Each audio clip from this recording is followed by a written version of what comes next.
The tourist crossed the line and reached for the guard's hat, thinking he could get away with anything. But the soldier's reaction shocked the crowd and turned the day into his worst nightmare. The bright London sun lit up Buckingham Palace as the square buzzed with the usual throng of tourists. People chattered, snapped selfies, and pushed closer to the barriers, eager to capture every detail of the royal grandeur. Amid the chaos stood Guard Henry Fletcher, motionless and majestic. Tall, fit, and dressed in a perfectly pressed uniform, with his imposing bearskin hat, he embodied British discipline and honor. Henry was used to days like this. Tourists snapped photos, cracked jokes, and occasionally asked silly questions, but he always remained steadfast. His duty was to be a symbol, a reminder of the nation's traditions and glory. Yet even routine days had their challenges. Among the crowd, one particularly noisy group of American tourists stood out. Their leader, a tall, heavy-set man in his 40s wearing a gaudy t-shirt with bold letters reading, "London Rules," immediately drew attention. He laughed loudly, spoke even louder, and showed no shame in his behavior. To him, Henry wasn't a person but part of the attraction he'd come to London to see. "Hey, soldier boy, why so serious?" he shouted, tipping his soda bottle and spilling some onto the ground. "Come on, give us a smile. You're human, right?" Henry didn't flinch. He'd heard it all before. But today, the man seemed determined to go beyond just one comment. The crowd stirred. Some chuckled. Others glanced at the brash man with disapproval. Phones were raised higher. Everything that happened at the palace was prime content for social media. Seeing no reaction from Henry, the tourist smirked and stepped closer. His loud voice cut through the crowd's murmurs. "What if I make you laugh myself? Or maybe I should touch your hat to see if you react." He stretched out his hand toward Henry's bearskin hat. The crowd began murmuring louder. An older man with a cane frowned and muttered, "This is too much." But the tourist seemed to revel in the attention, unfazed by the disapproving stares. Henry remained silent, his gaze fixed in the distance. His training demanded composure, yet tension gripped his muscles. Every fiber of his being was ready to stop the hand if it dared to touch the uniform. "Watch this, everyone!" the tourist shouted, turning to his group. "I'm about to put on a real show. This soldier doesn't know who he's dealing with." The crowd gasped. Cameras flashed brighter, voices grew louder. Some laughed along with the tourist, while others whispered in condemnation. The air hung thick with anticipation. Henry, ever unshaken, stood tall, but it was clear the man's audacity was escalating, and the situation was far from over. The moment the tourist's sneakers crossed the white line, the air in the square seemed to grow heavier. The crowd fell silent. Phones were raised higher, and murmurs turned to tense quiet. This wasn't just a violation of a marked boundary. It was a blatant disregard for the unwritten rules of respect that the Royal Guard represented. Then, Henry moved. His actions were precise and deliberate, like the ticking of a clock. He stepped forward, every motion calculated to perfection. His voice, powerful and commanding, shattered the silence. "Step back behind the line, immediately!" The crowd gasped. Even those who had laughed at the tourist's antics moments before now felt a pang of discomfort. Henry's voice wasn't just a command. It was a reminder that rules were meant to be respected. For a moment, the tourist froze, startled by the sharpness of the order. But then, as if doubling down on his bravado, he smirked. To him, it was all part of his show. With a mix of arrogance and foolishness, he stepped closer to Henry and stretched his hand toward the bearskin hat. "What's the big deal? Let's see what happens if I touch it. After all, tourists pay for entertainment, right?" At that moment, one question ran through the minds of many onlookers. Does he even realize what he's doing? The answer was obvious. He didn't. Before the man's fingers could graze the hat's fur, everything changed in a fraction of a second. Henry's hands shot out, grabbing the tourist's wrist with precision and firmness. The movement was controlled yet swift, as if he had done this countless times before. "This is unacceptable. Respect the boundaries," Henry said firmly, locking eyes with the tourist.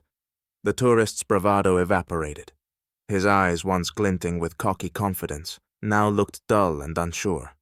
He stood there, stunned, clearly not expecting such a response. All he could manage was a weak mumble that was quickly drowned out by the crowd's reaction. What began as hushed whispers erupted into a wave of approval. "Well done, soldier!" someone shouted from the back. The tourist, realizing he had become the subject of ridicule, hastily stepped back behind the line.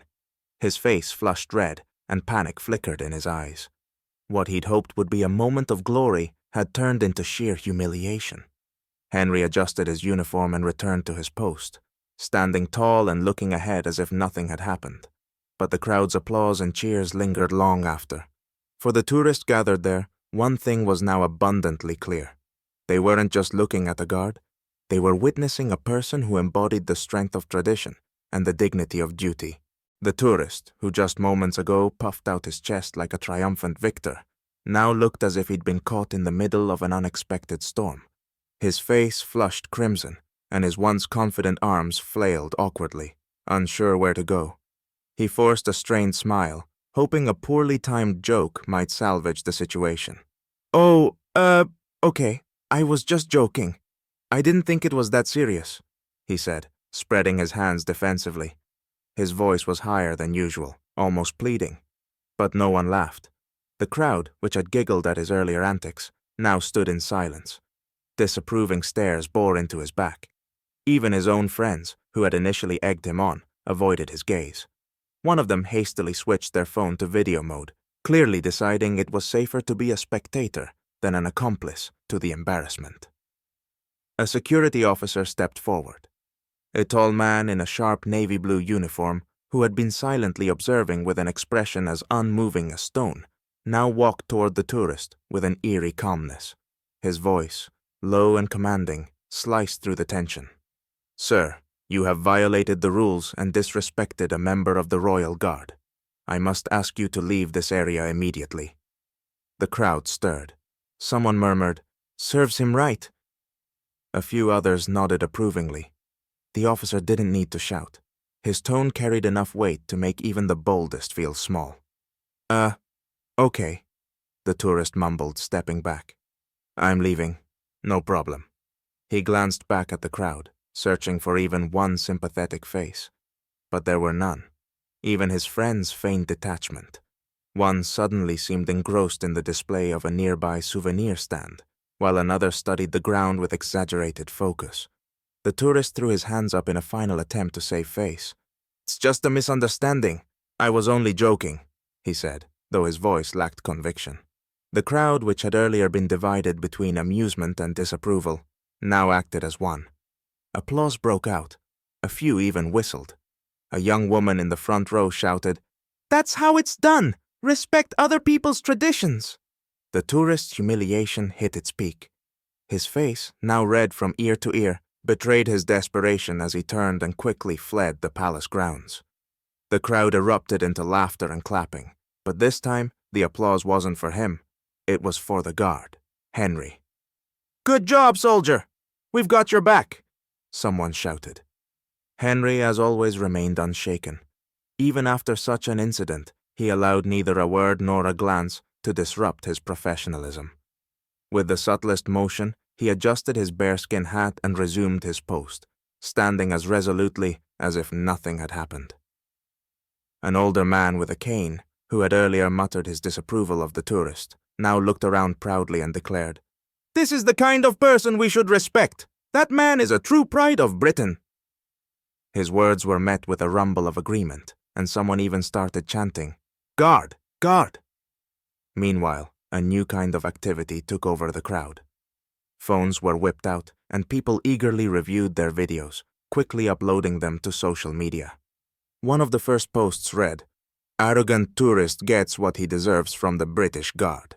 Within hours, the video went viral, racking up thousands of likes and comments. The comments section was filled with emotion. "What professionalism! A true example for everyone. This tourist should be banned from entering Britain forever.